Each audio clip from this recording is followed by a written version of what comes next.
Okay, so good day everyone. So welcome to our Module 12, Module 13 in Network Academy and Module 8 for our Canvas, from our Canvas. So our topic this time is about ICMP. So ICMP stands for the Internet Control Message Protocol. So this is a messaging protocol of IP version 6 and IP versions 4.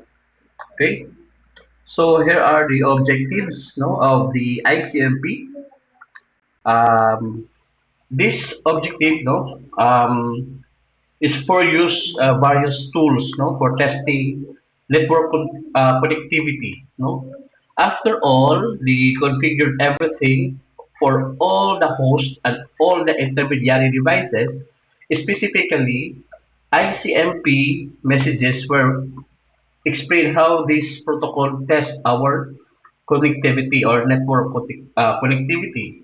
Second, using the ping and the trace out testing, this is where we use the ping command in our command prompt from our command prompt or the terminal for Linux or Unix base and trace out utilities for testing for our network connectivity. Okay, so the first part is ICMP messages. Okay. Okay, so let's discuss the ICMP version 4 and ICMP version 6 messages. Okay, so ICMP or Internet Control Messages Protocol will provide us the feedback when we use the ping or trace out utility if there are issues relating the processing of our packets in the network. Okay, so but it depends only guys with a certain issues or conditions sa network. Meaning, ang ICMP is a network layer protocol na ginagamit for error reporting and diagnostics. Okay? So ang ICMP version 4 ay ginagamit with IPv4 and an ICMP version 6 is a counterpart of IPv6, no? But they both serve similar foundational purposes. ICMP version 6 is significantly more robust and essential to IPv6 functionality. Okay? So the ICMP messages common for both ICMP version 4 and ICMP version 6. This include number one, host reachability. Okay.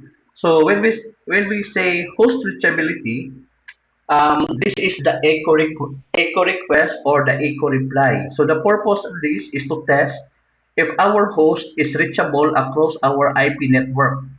So ang ating ICMP version 6, um, we have the type of message, no? Type 8, echo request for ICB4 and type 0 for echo reply.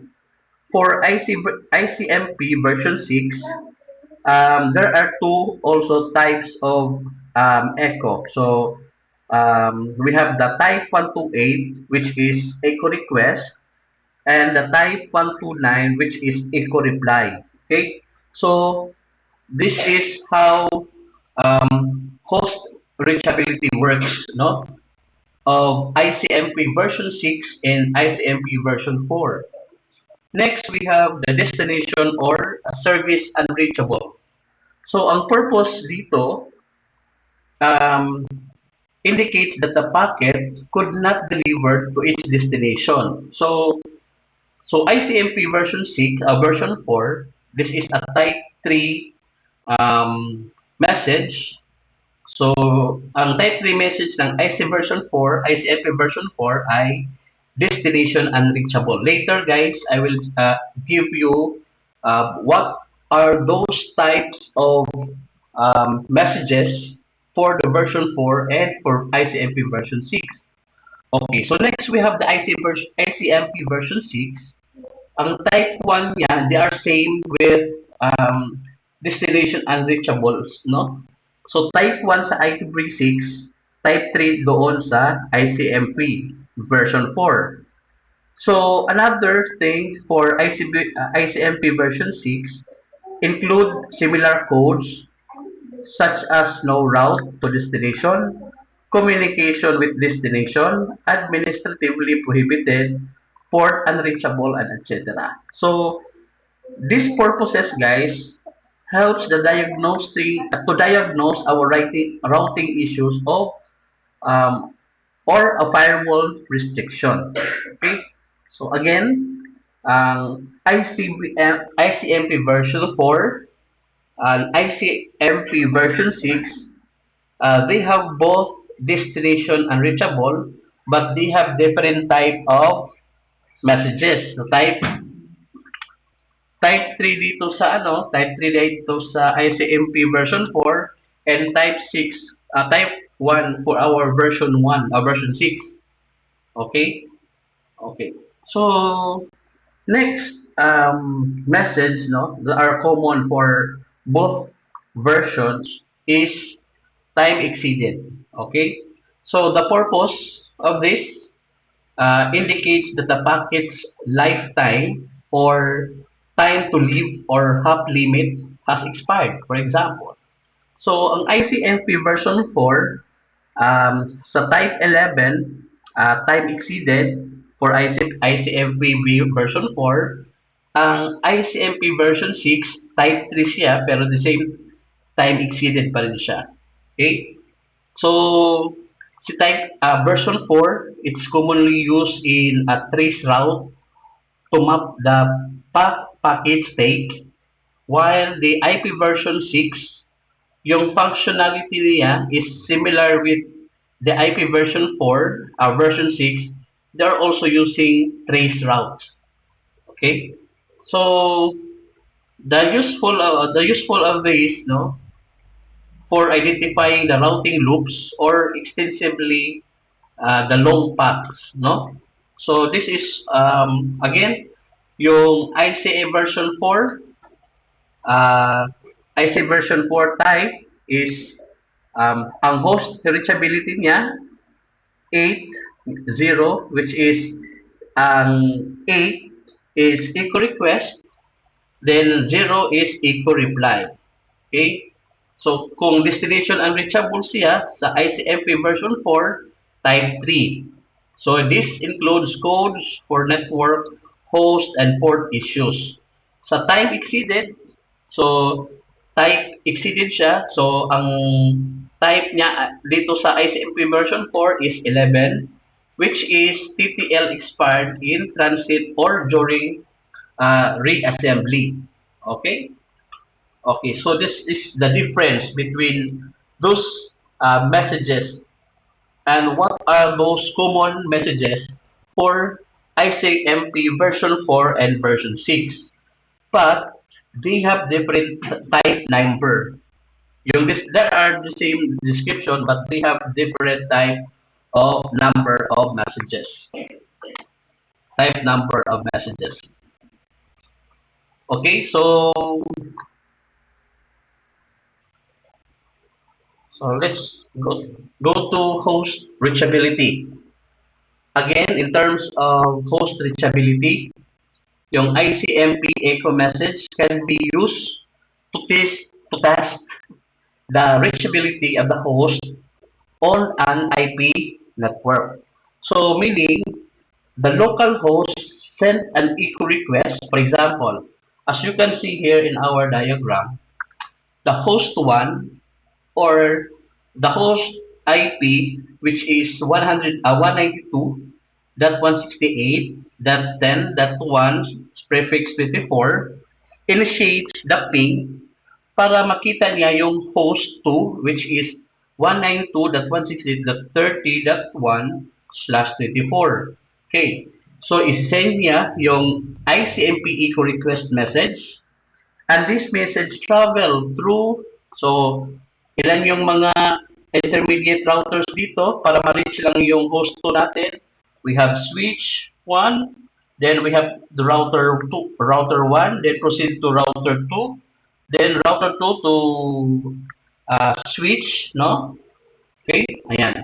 So the destination host response, if ang host natin ng number 2 is online and reachable at na-receive niya yung echo request from our host 1, so now the H2 will send back an echo reply patungo doon sa H1. So parang gano'n na. Okay, where are you?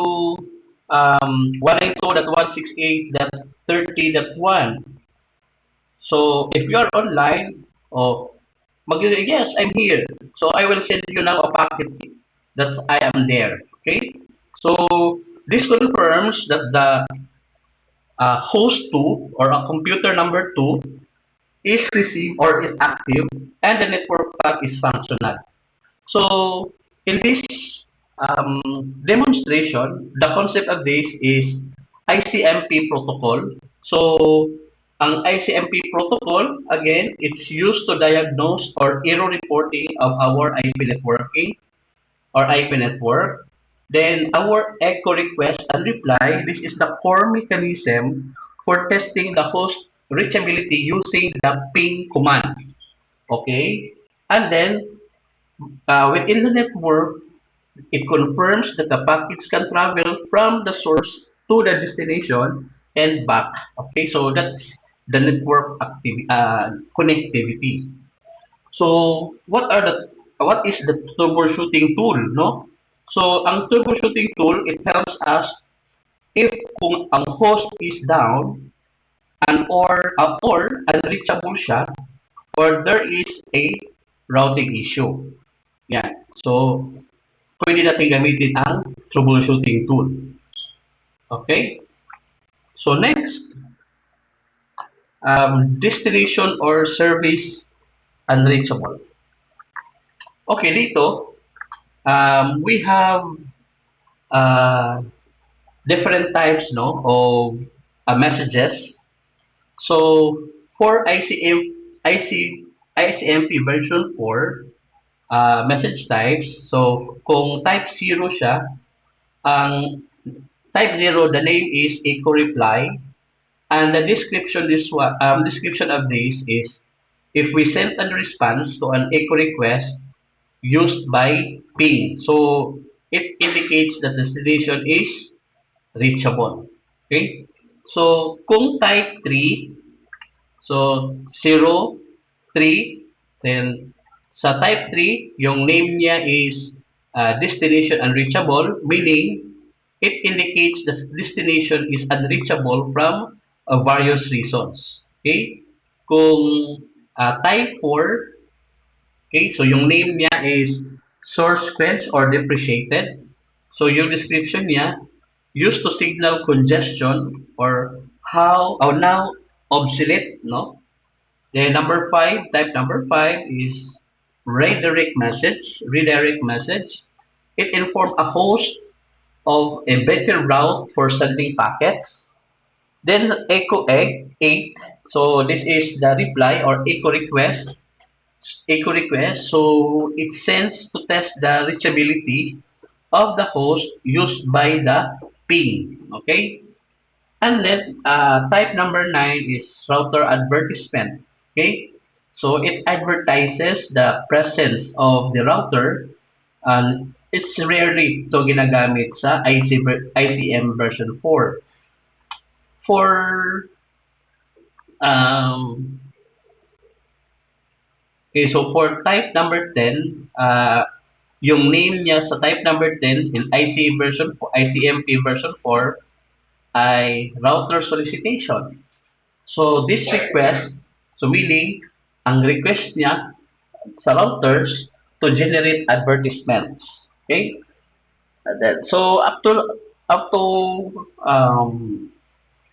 okay, so 11 time exceeded or TTL, it indicates the TTL or time to live as expired. Type 12, the parameter problem, it indicates a problem with a header parameter. So type 13 is the time stop request. So this request timestamp from the host, and it is used for a time synchronization and reply to timestamp request. Okay, so the 13 is the timestamp reply. Okay, so here are also the list of key, ICM4, ICMP version 6 message. So, from type 1, so again, kanina, di ba, nag-discuss tayo, mention ko kanina, the destination unreachable for sa IP version 6 na error message is type number 1. While si ICMP version 4, yung destination unreachable niya ay type number 3. Okay. And then, if if a packet is too big, so type number 2 siya for ICMP version 6. So, meaning, ang packet exceeds to MTU of the next hop link, meaning, ang hop link is reached to 0 or exceeded. Okay? Time exceeded, which is the time 3. Type 3. Okay? And then for ICMP version 6 informational message type, it ranges from type 128 to type 255. So there are a lot of messages, no? So, yeah. So I will give you the list na lang later. Okay, so if you need the list of the number of type of the ICMP version 6, so I will give it to you guys. Okay, so next we have ICMP version 6 messages. So the most important enhancement of IP version 6 is the integration of the Neighbor Discovery Protocol or the NDP into ICMP version 6. So itong protocol na to, it suits replaces several IPv4 mechanisms. Like for example, ARP and DHCP, no? DHCP for address assignment. Yung ating ICMP router discovery with more unified, mas more secure, and efficient na system. So now, let's discuss about the difference between the ICMP version 6 and the Neighbor Discovery Protocol. Okay? Okay. So yung NDP natin, isi-set po natin o isi-set po yung ating ICM4 version 6 message na ito yung mamamanage ng communication between our IP version 6 na mga devices and the routers. So ano yung mga ina-handle niya? Number one, mag-auto-configuration siya sa ating IP address at saka mag-discover yung ating router, number two, o router discovery.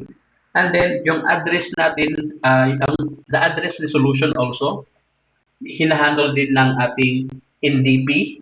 Okay? And then, yung duplicate address detection. So, for example, may nag-duplicate po na address. So, automatic, it will detect no, doon sa ating NDAP. And the last one, we have the neighbor reachability. Okay, so the messaging no, between the IPv6 router and devices. So, um, one of these is router solicitation. So, what is this, guys? So, ito yung isi-send by IPv6 host.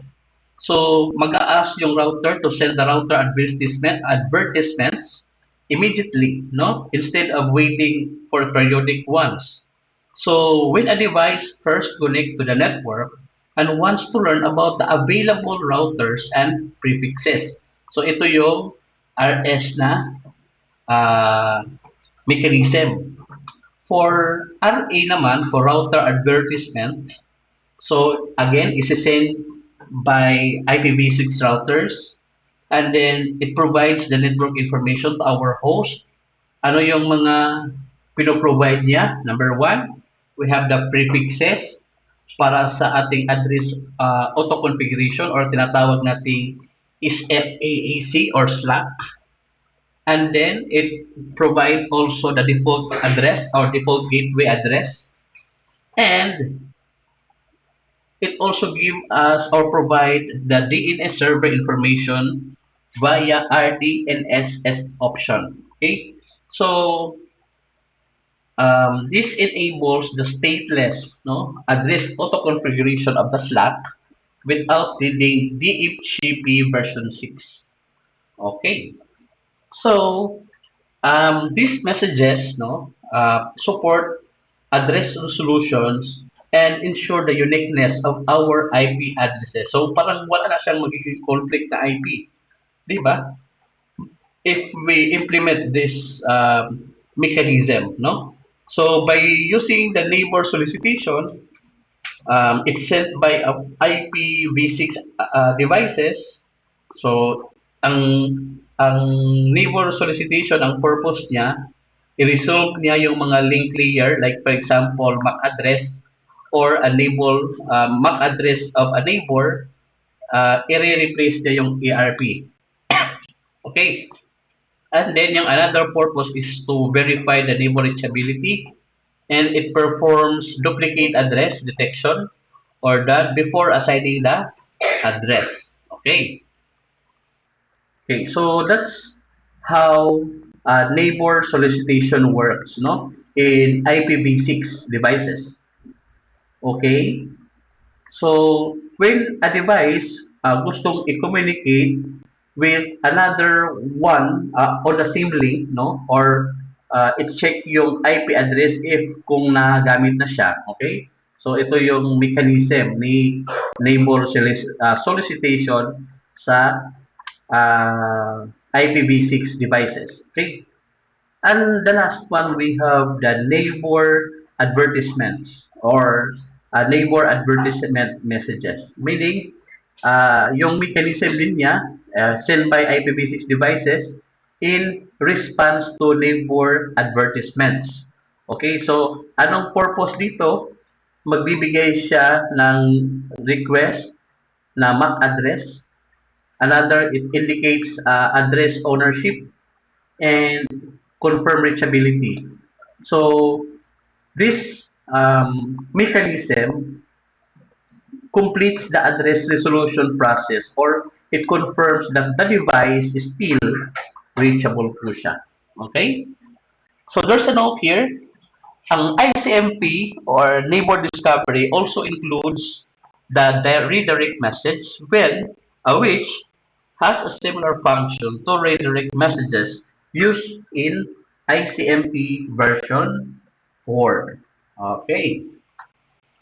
Okay, next we have here the ICMP version 6 messages. Sa continuation, no?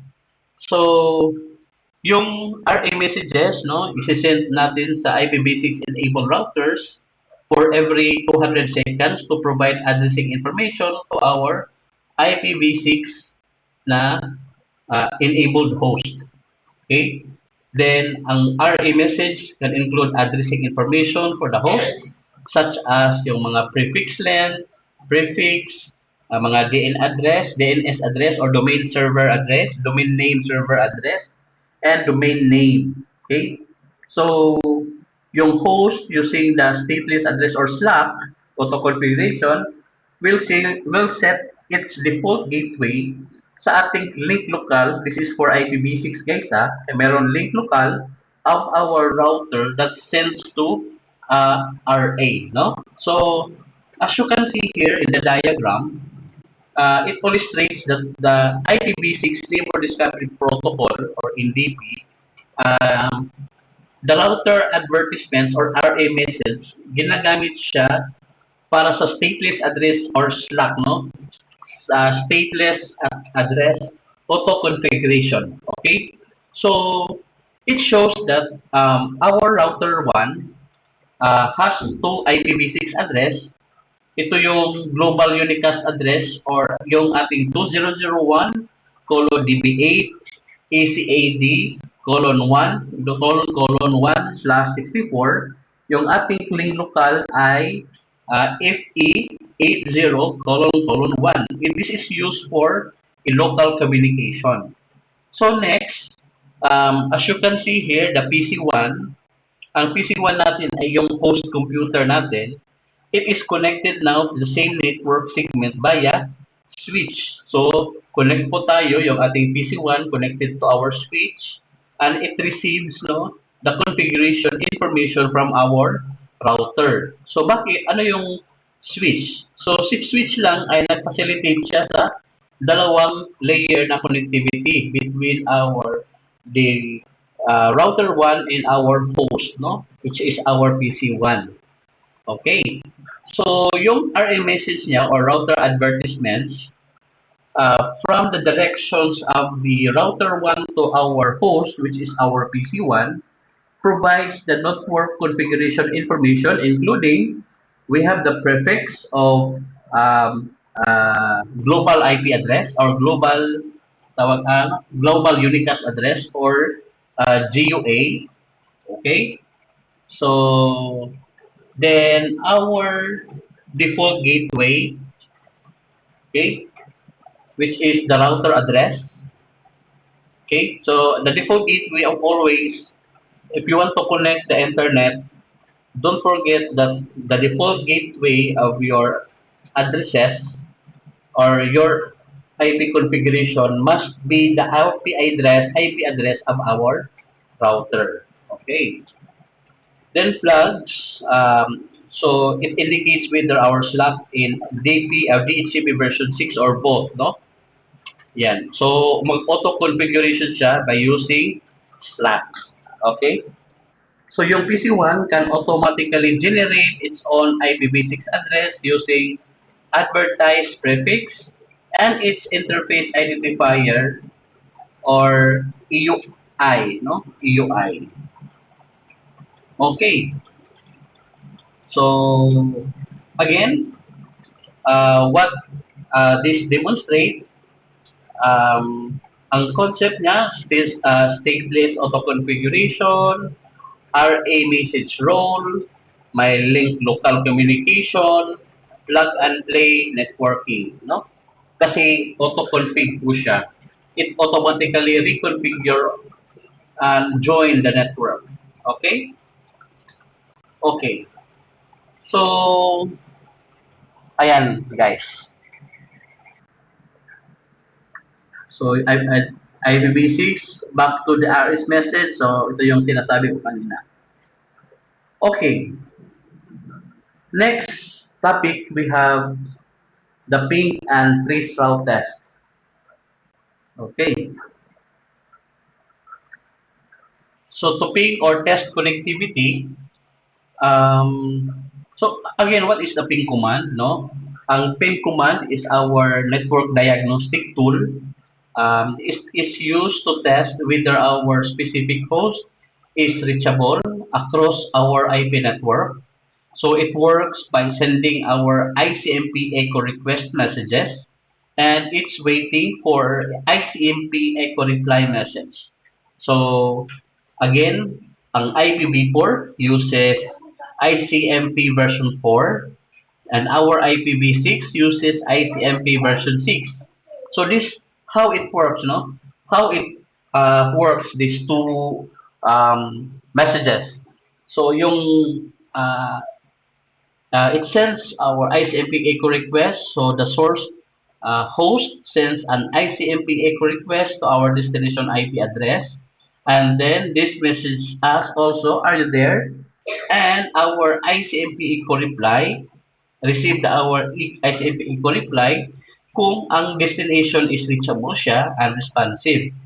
And it also reply, the echo reply, so parang i-confirm niya that the host or our device or the destination address is alive and reachable.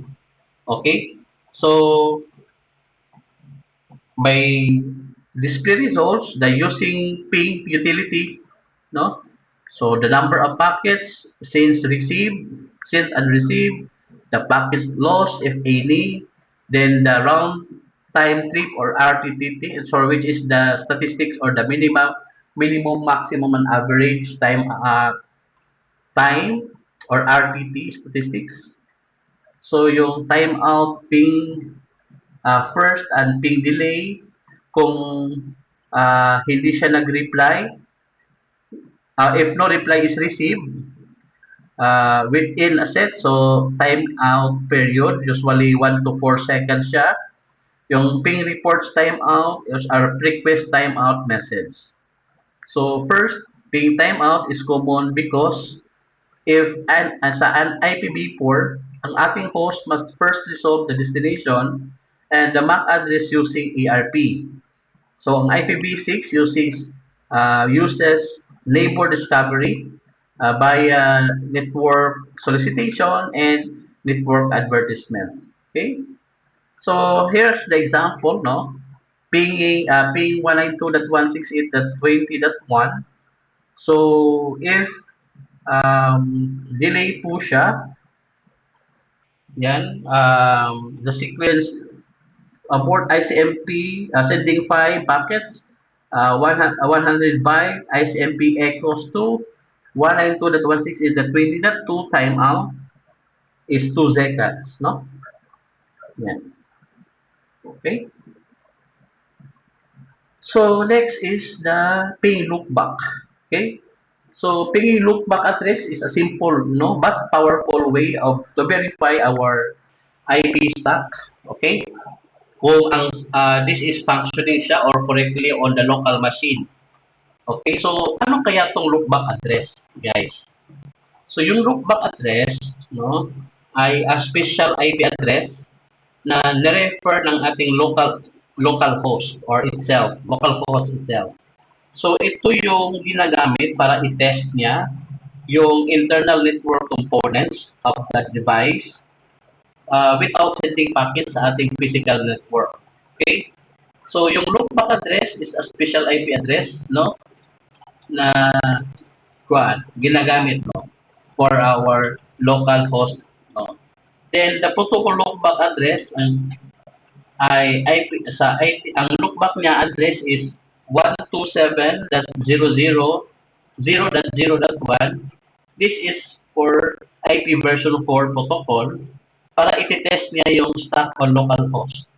While si IPv6 is ::1 to test the stack on the local host. Okay? So if you want to get a reply, or if you get a reply using ping, the loop or loopback, so it confirms that the IP protocol is installed and functioning. So no physical network interface is involved dito, and it's purely internal test, no? Then if you can get an error, so it suggests that our TCP IP is not properly installed or configured, meaning it could indicate our corrupted IP stack or disabled yung ating network systems or services. Okay? Okay. So next we have the pinging our default gateway. So again, what is our default gateway? So, ito yung IP address ng ating router, no? Ito yung IP address ating router. So, pinging the default gateway is the fundamental step ng network troubleshooting. It helps us to determine whether our host can communicate with other devices on the same local network. And whether is the router interface is teachable. Kasi nga, default gateway natin. So, for example, our router IP address is 192.168.1 or 0.1. Okay? So, that would be our default gateway. Kunyan, your IP address naman is 192.168.0.4, for example.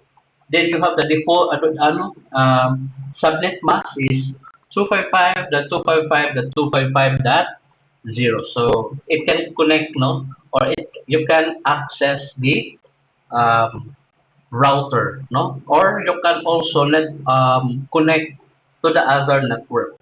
Okay. So again, kung mag-ping ka, no, kung na-succeed yung ping mo doon sa ating default gateway, it confirms that our host network interface is working and the router interface is up. So The local layer 2 and the local layer 3 connectivity is functioning.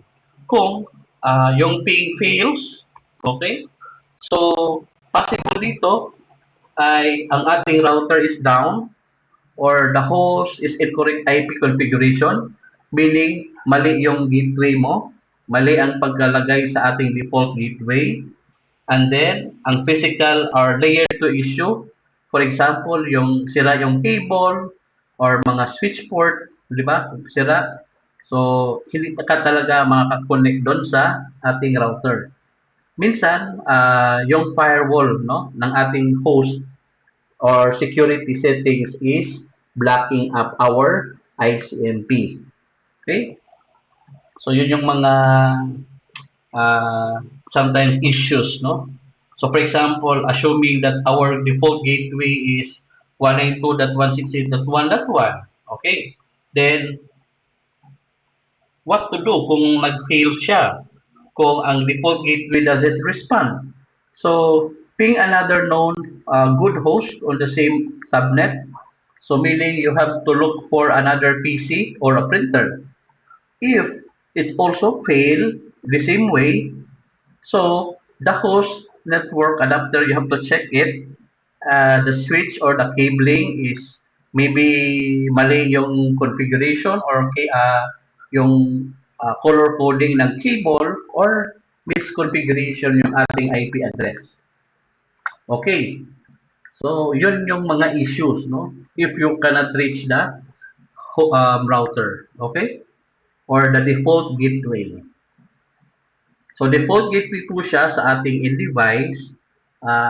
IP address po siya sa ating router. Okay? Para makakonect ka po ng internet. Ayan.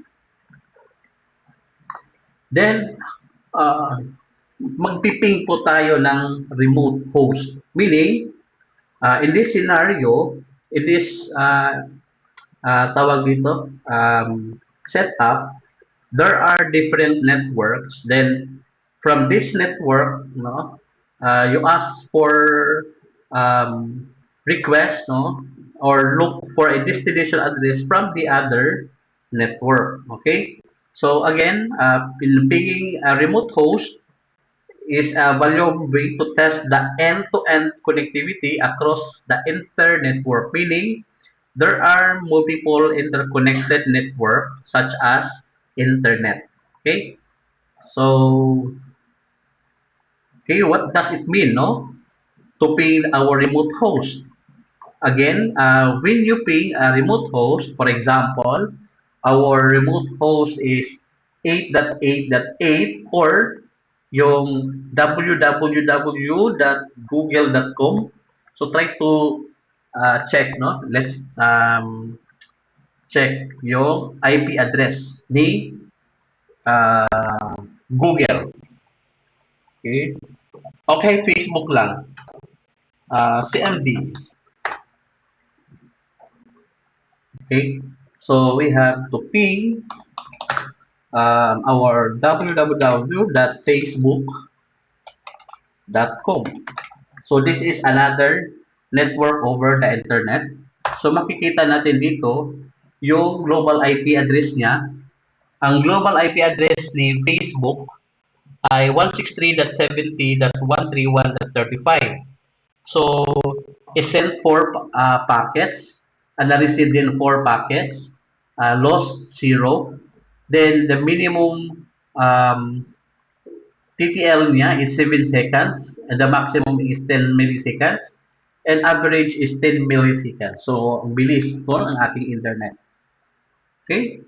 So, ayan guys. So, that's uh,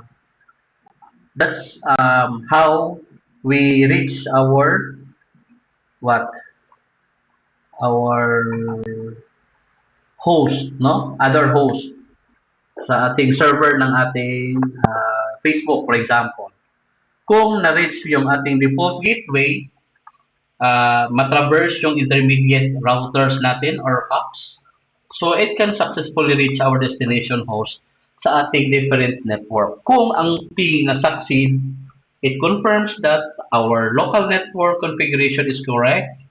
The default gateway is reachable, the routing is functioning across inter-network, and the remote host is online and responsive. Okay? So, bali, kung ang Facebook po ay online, so meaning, magre-respond po yung ating ah, ping, no? Masaksin po yung ating ping. So, kung nag-fail po si ping, maybe wrong IP, settings, disconnected cable, mayroon tayong routing issue, meaning there are no route to the destination, or our remote host is down, meaning, for example, there are times na down po si Facebook, you cannot access, no, even using our browser. Then, ICMP also, minsan nagbablock ba siya by firewall or a security policy ng ating host. Okay? So, the important note here, there are some organizations block our ICMP echo requests at their firewalls to prevent reconnaissance or the DOS attacks or denial of service attacks. So, kung failed yung pass ang ping, it doesn't mean that our host is unreachable. It might just silently dropping yung ating ICMP packets for security kasi. Diba, naalala nyo ba yung marami tayong mga websites no, na hack by other hackers, no?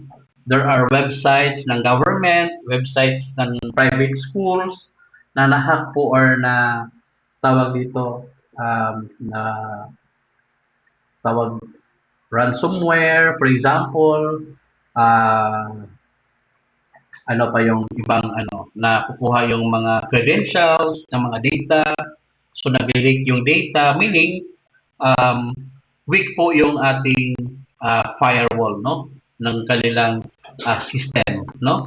Weak yung firewall, yung ah, tawag dito, weak po yung mga tinatawag nating ah, multi-way of giving the password, like for example, multi-password or multi-way security, no? So yan. So for example, we have to ping our 888. So for example, we ping the Google. So the public DNS server, a common test target natin. Okay? So that's how to ping, no? That's how our um, mechanism, no, in pinging the remote host. So alam natin kung ano yung mga issues, alam natin kung ano yung mga reasons paano na, bakit hindi natin ma-reach or mapiping a certain uh, remote na device or remote natin na uh, host. Okay? Next, we have to discuss also the trace route, no, to test our path. Okay? So, dito yung trace route or tinatawag nating tracert, no, sa ating Windows. Trace route siya for Unix or Linux, no? So, itong command na to is a powerful diagnostic tool ano, for to map our path packets, no? To take from our source host to our destination host across network. So, what is traceroute, guys? Okay?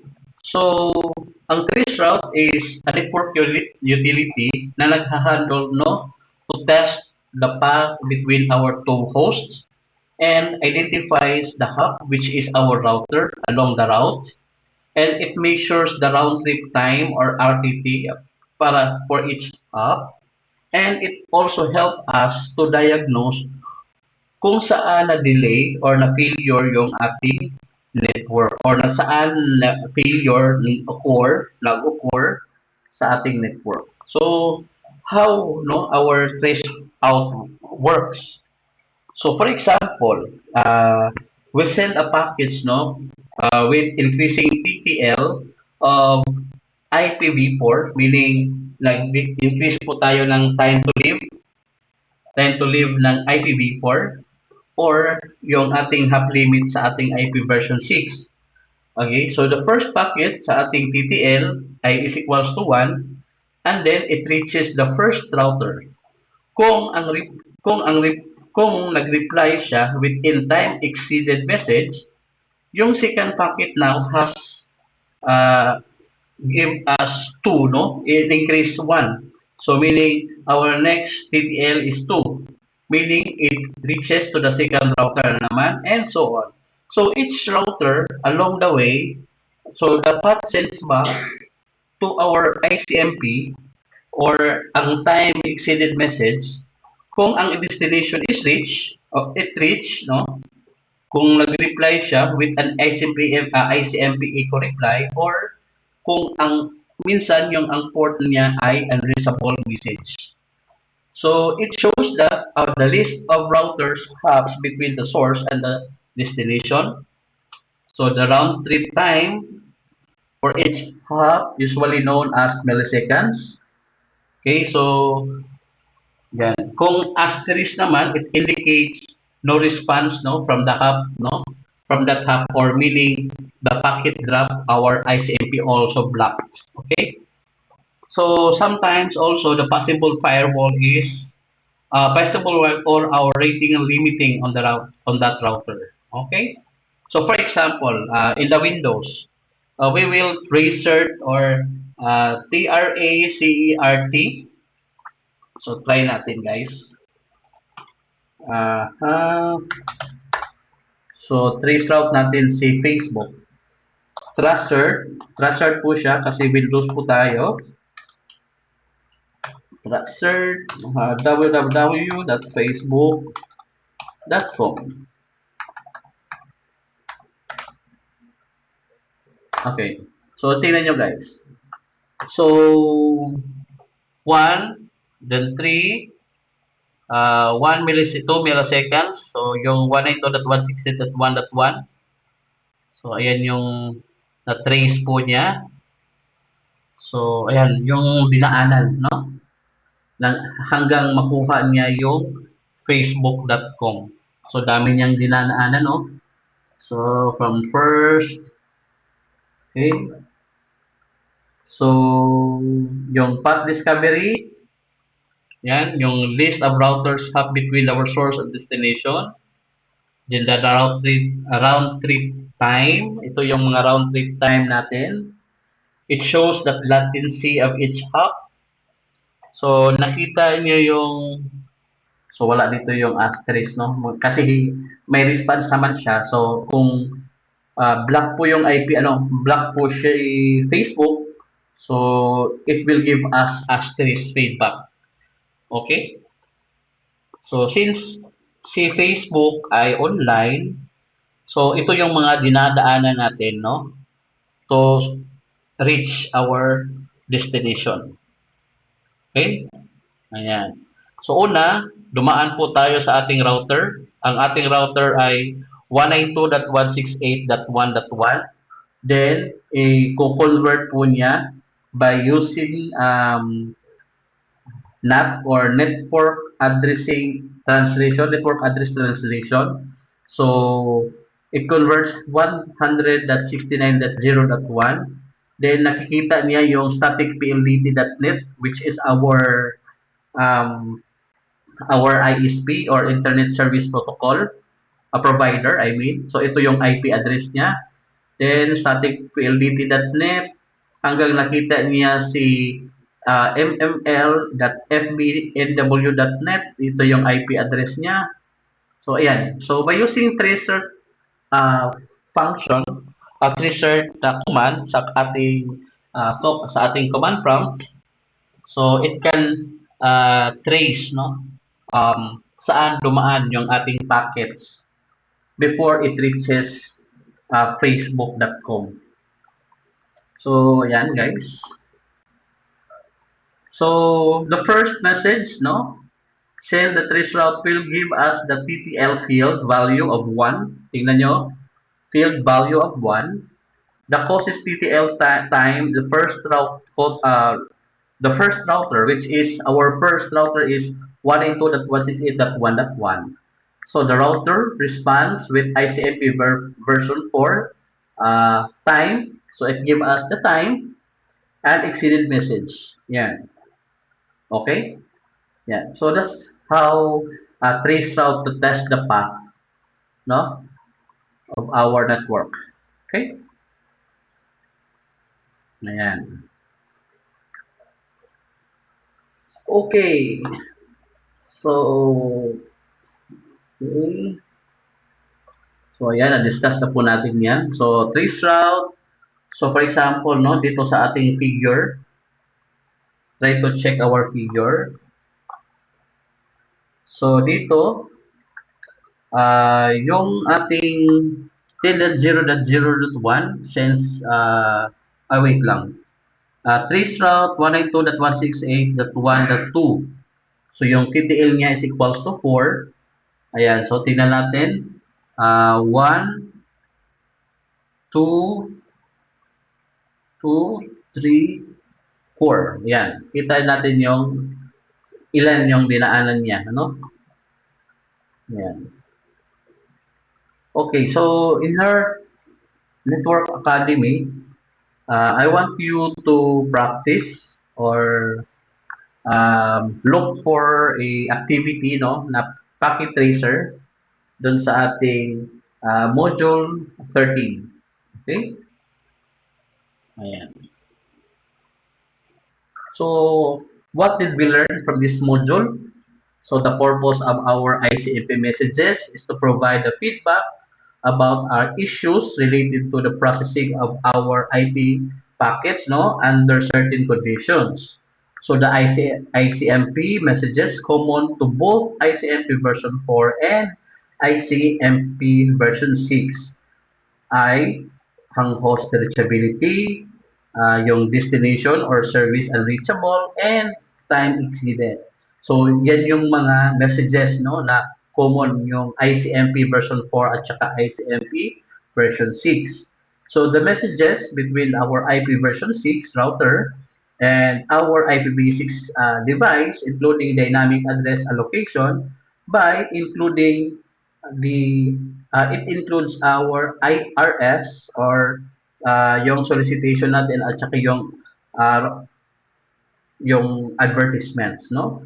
So these messages between our IPv6 devices includes the redirector similar with our IP version for our network solicitation and network yung NA po natin. Okay, so the ping using IPv4 and IPv6 uses also the same ICMP echo request and ICMP echo reply messages para matest po yung ating connectivity between our hosts.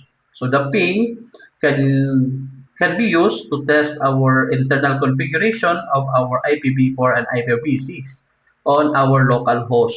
So trace route. So trace route siya for Linux and tracers for Windows. It generates the list of hops that are successfully reached along the path. So that's the things, no, that what we have learned from module 13. Okay, so before we proceed to module 14, do we have questions? So if you have questions, you just message that in Canvas or you can reach me through MS Teams. Okay? Okay. So next, the module 14 is transport layer. So again, welcome to another module. Module 14, transport layer. So um, our objectives, no, from this module, we will compare the operations of the transport layer protocols in supporting to end-to-end communication. So specifically, we will discuss about transportation of data, where we explain the purpose of the purpose of the transport layer by managing the transportation of an end-to-end communication. Then we have to discuss also the TCP overview, UDP overview, the port numbers, TCP communication process, reliability of flow controls, UDP communications. So first, we will discuss the role of transportation data. Okay? So yung role of transport layer at the transport layer. So the role of transport layers ng ating OSI and ating TCP/IP models. Okay?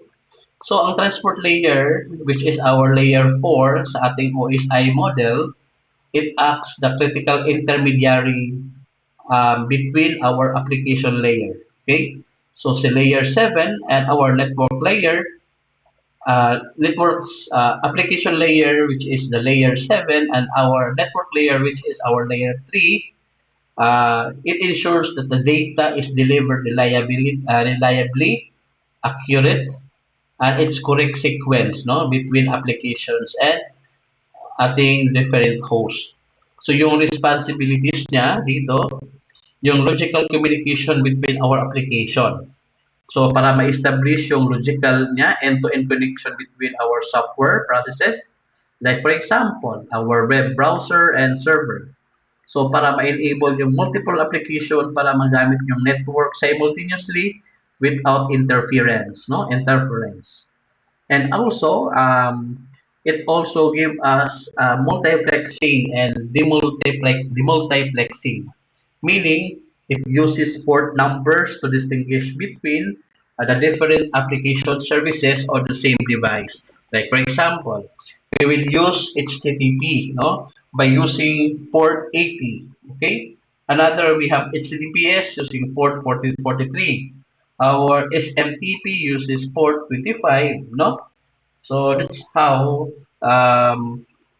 this multiplexing and demultiplexing works. Then the reliable data transfer or the TCP/IP, ma-ensure niya yung error-free, no? Ordered also and complete yung ating data na deliver. Okay? So how to implement this acknowledgements? Also the transmissions na at saka yung flow control. So, again, itong protocol na to ay TCP, which is the Transmission Control Protocol. Okay? So, next we have the unreliable but file transfer. Ito yun naman yung UDP niya, UDP. It provides low latency communication without overhead, no guarantee of delivery, no? Okay? So, ayan. So, this interference between layers, so upward to the application layer, it provides the services, no, na reliable communication, like for example, error detections and error management of our applications. Downward to layer, it passes the segments to the encapsulated into the packets for our routing across the network. Okay? Ayan. Okay, so yung responsibilities niya, the transport layer ensures the data is transferred from one application to another reliably and efficiently, even across complex network. So, for example, it accomplishes, no, the tracking individual conversation. Like, for example, end-to-end communication or conversation between two hosts, for example, maintain yung distinct session between the multiple application on the same different devices. It uses port numbers para ma-identify each conversation uniquely. Example, kung ang user can browse the web and check their email simultaneously without the data getting up mixed, no? Getting mixed up. Okay? Ayan. Okay, so isi-segment yung data. Then after that, reassembling the segments. So it breaks the data streams into smaller and manageable segments for transmissions. So at the receiving end, i-reassemble niya yung mga three segments into original message. Okay, so again, para ma-segment, para ma-deliver yung message, meron tayong mechanism na segmenting data and reassembling segments. So, meaning it breaks from the large stream into a smaller into a manageable segments for transmission. So, at the receiving end, i-reassemble naman niya para maging itong mga segments na to para mabuo yung original message. Para ma-ensure niya yung integrity ng data at saka correct sequence ng data. Okay? And also other header information, adding header information, yung each layer ma-receive ng transport layer header containing the source and destination port numbers, the sequence of the acknowledged numbers for our TCP, and this metadata is essential for routing, error checking, and flow control. Okay? Yan. So, so that's it, no? So based on this figure, we discussed each, no? For example, email messaging, instant messaging, multi-web page. These are the application layers. Okay. Then isi-segments niya, by using multiplexing. Okay. At saka segmentation. Okay, para ma-deliver po yung ating data with correct sequence and correct and reliable data. Okay. So dito sa transport layer protocol, ito yung uh, overview, no, ng transport layer protocol. Kung ang internet protocol handles addressing and routing of packets across network, it does not generate delivery, no, or order or error checking. So ito yung transport layer protocol na uh, this is where that our transport layer protocol comes in para ma-ensure niya yung data that is transferred between the host a way that meets niya yung need ng ating application. So yung function, no, ng ating transport layer protocol, it's defined how the messages is transferred between the devices, manage, no, the reliability, sequencing, and the error corrections. It enables our multiple applications para ma-communicate over the network simultaneously. So there are two transport layer protocol. We have the TCP and UDP. Okay? So si TCP, connection-oriented siya. Yung feature niya ay reliable, order, delivery, may error checking, may flow control congestion, and congestion control, no? Or congestion control. So, mga use cases ng TCP like for example, web browsing, email, and file transfer. So, while si UDP, ang yahang connectionless, it more mas mabilis siya, minimal overhead, no guarantee, no delivery or order. So wala siyang feedback mechanism dito sa UDP. Streaming lang, VIP, DNS, online gaming, no? Ayan yung mga UDP. So, ayan. So, you know already the difference between the UDP and the TCP. So, why is it that these two are matters? No? So, actually, the best for application where the speed and low latency are more important than reliability. Why does it matters, guys? Because the applications, no, mag-choose siya between TCP and UDP based on their performance and reliability needs. Kung ang transport layer mag-ensure niya yung ating IP is unreachable, communicating with our application can still the robust and efficient. Okay. So yun guys yung bakit mag-matter yung UDP at saka TCP.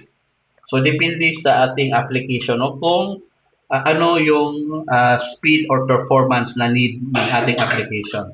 So it chooses between the TCP and UDP. So for example, kanina, kung ang ating application ay gumagamit po tayo ng web browsing, email at saka file transfer, so we can use protocol type na TCP.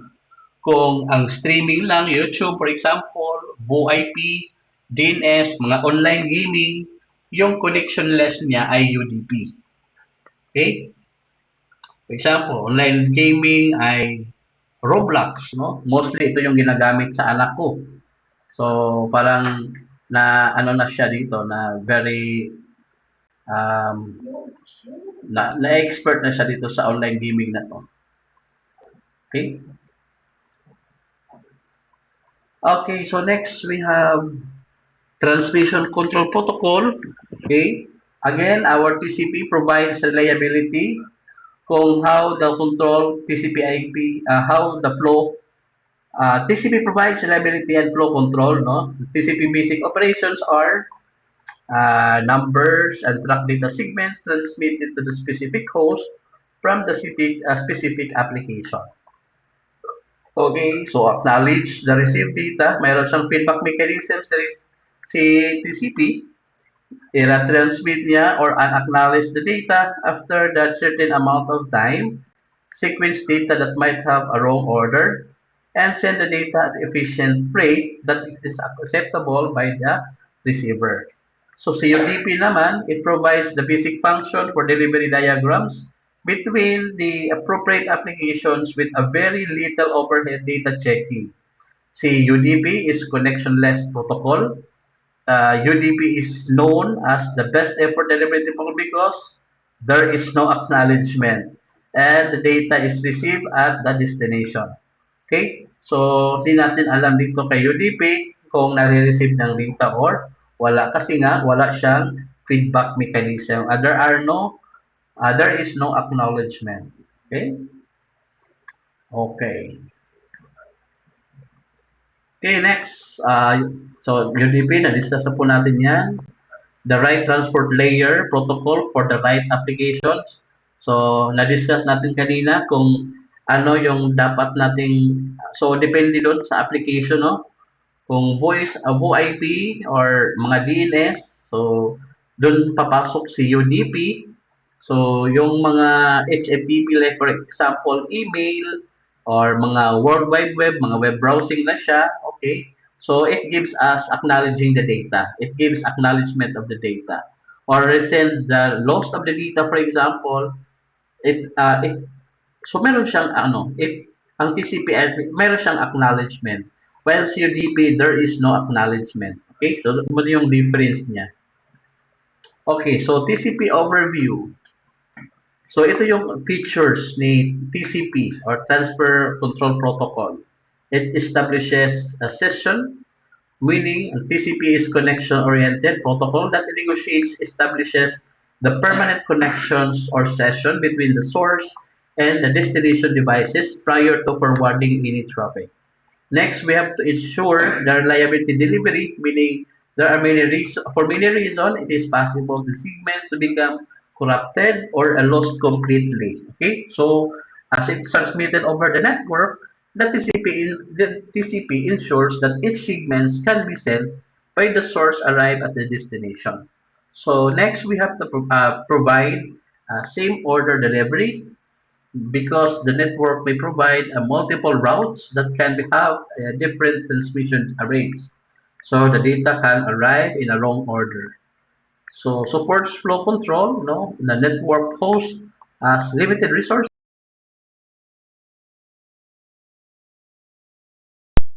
Aware that these resources are overtaxed, so it can request also by sending application para ma-reduce niya yung rate or the data flow. Same lang po yan sa um, sa mga wires, no? So, yung mga wires po natin, there are yung malaki po yung diameter at saka konti yung diameter. Kung konti yung diameter, kung if ever huge po yung ating data, no, na transfer, so isi-segment po niya, no? Isi-segment po niya. Kung ang ating wire naman ay mas mataas, malaki yung diameter niya, so ang segmentation niya ay konti lang kasi nga it can handle huge amount of data to transfer. Parang ganun lang po siya. Okay? So, yung TCP header, um, TCP is a stateful protocol which means that keeps the track and state of the communication session. So, the display po dito, yung source port, destination port, the sequence number, acknowledgement number, the header length, receive, control bits, window, checksum. So the application layer, the data size varies, no? Data size varies. Application data size varies. Okay. Okay, so these are the header fields. No, yan yung ating description sa ating headers. So ito yung application no, na gumagamit ng TCP. We have HTTP, we have FTP, SMTP, and SSH. Okay, so yung TCP handles these all tasks, no, associated with dividing the data stream into segments and providing reliability, control data flow, and reordering segments. So sa UDP naman, yung features niya includes data is reconstructed, no, in order that it is received. Any segments that are lost are not present.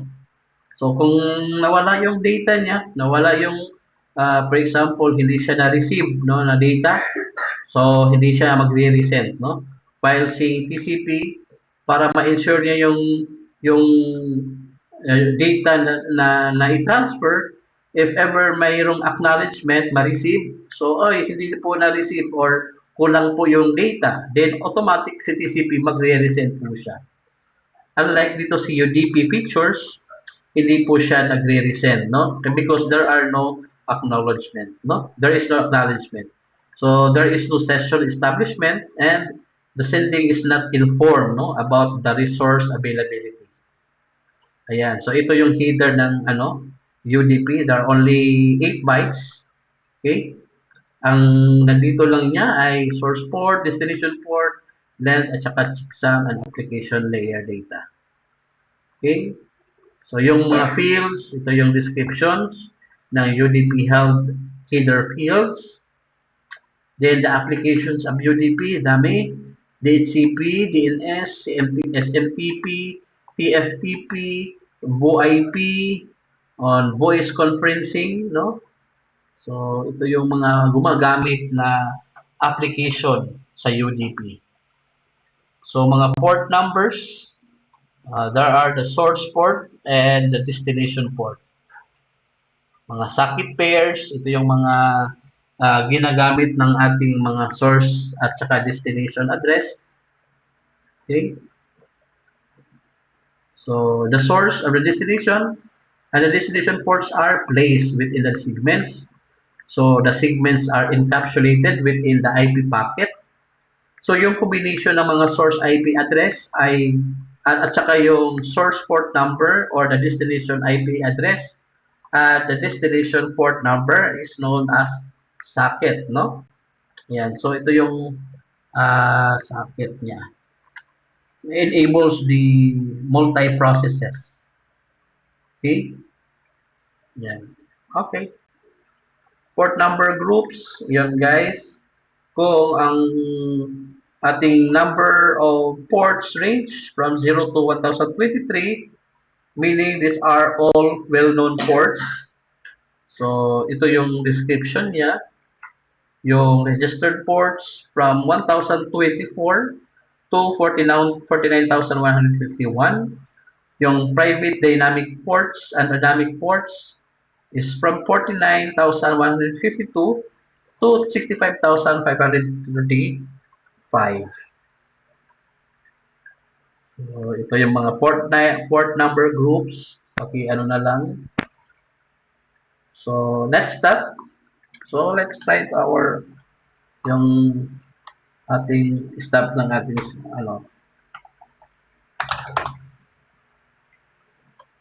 So, for example, next step. Yan. So, kung ano yung TCP/IP, link local address natin, yung foreign IP address natin, state, yan. So, yung IP address natin dito is 192.1.2. Okay, yung foreign address niya, so, established na siya. Okay.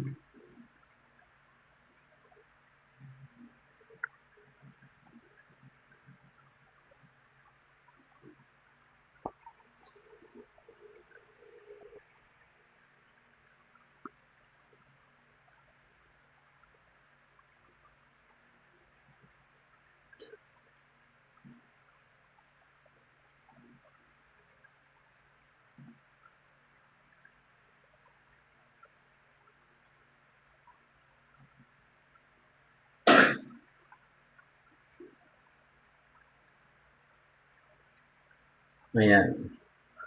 So, ito yung mga nakita niyang mga foreign address by from our local address. Okay? TCP communication process. So, for example, from TCP server processes, so we have here yung HTTP port number is 80 and SMTP port number 25. So it access from it gives information or give reply no to the client 1 and client 2. So these are the client requests from the TCP server. So yung HTTP, ang response, no, the source is 80, ang destination port niya ay 49152.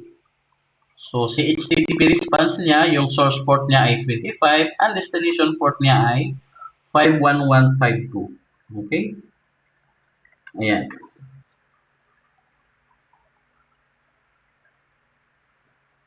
Okay, so dito naman yung connection establishment.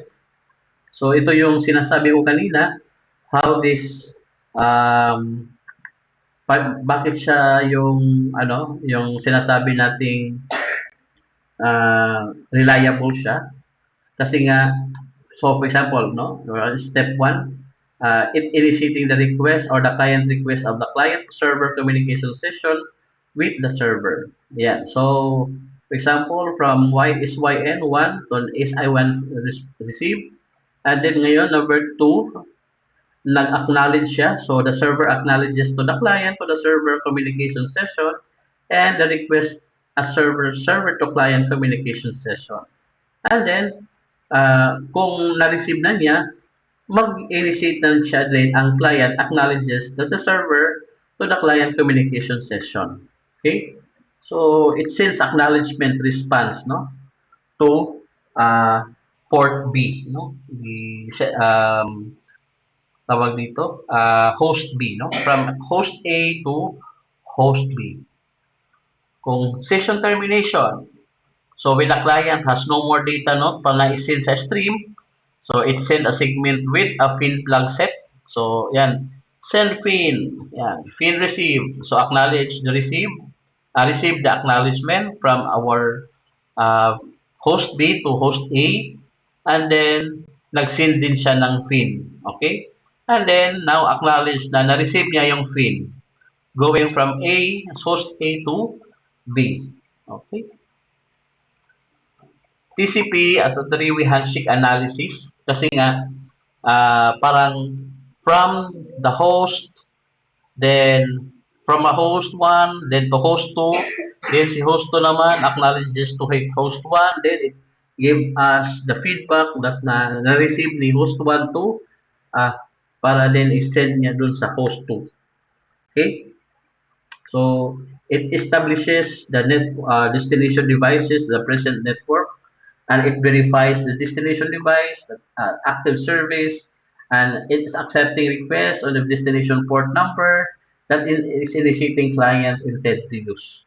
So it informs the destination device that the source client intends to establish a communication session on the port number. So after the communication is completed, the session are closed and the connection is terminated also.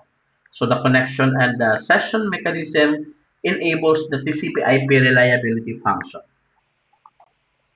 So these are the three-way handshake analysis. So ito yung 6 control bits flags, no? So, URG, origin pointer fields significant, acknowledgement flag, PSH is push function, reset is RRCT SYN is synchronized reset. So ito yung ginagamit natin kanina, yan o. Ayan. Yan. Okay? Okay, so yung TCP/IP reliability, no, guaranteed order delivery. Yan. So, yung TCP/IP also can also help to maintain the flow sa ating packets para yung devices do not become overloaded. So, ito yung, there may be times ng ating TCP segments do not arrive, no, their destination at arrive out of order. Okay, so yan yung TCP data loss retransmissions. Okay, data loss retransmission again. Yan. Okay. So, mas prefer ko po si TCP, no? May acknowledgement. Pero depende po sa ating application, no? UDP low overhead versus reliability. So, UDP does not establish connection between before sending the data. One way lang po siya. One way lang po. UDP diagram, tingnan nyo guys yung no yung arrow, no? Ayan. Ito yung sinasabi ko kanina. One way lang talaga. Wala nang reply si server. Ayan. Tingnan nyo guys, mga examples ng ano. Ayan. So, I want you guys also to practice our packet tracers examples and activity, no, doon sa ating um, network academy para makakasagot po tayo doon sa canvas, no, na ibibigay ni sir. Okay, so I think that's all. We are done with our module 13 and 14. Okay, so good luck po sa ating mga activities ng packet tracer. So, yan guys. So, tomorrow I will give you time, no, to watch the video using your phone. Then after that, you will apply those activities sa ating canvas. Okay? Thank you guys and good day.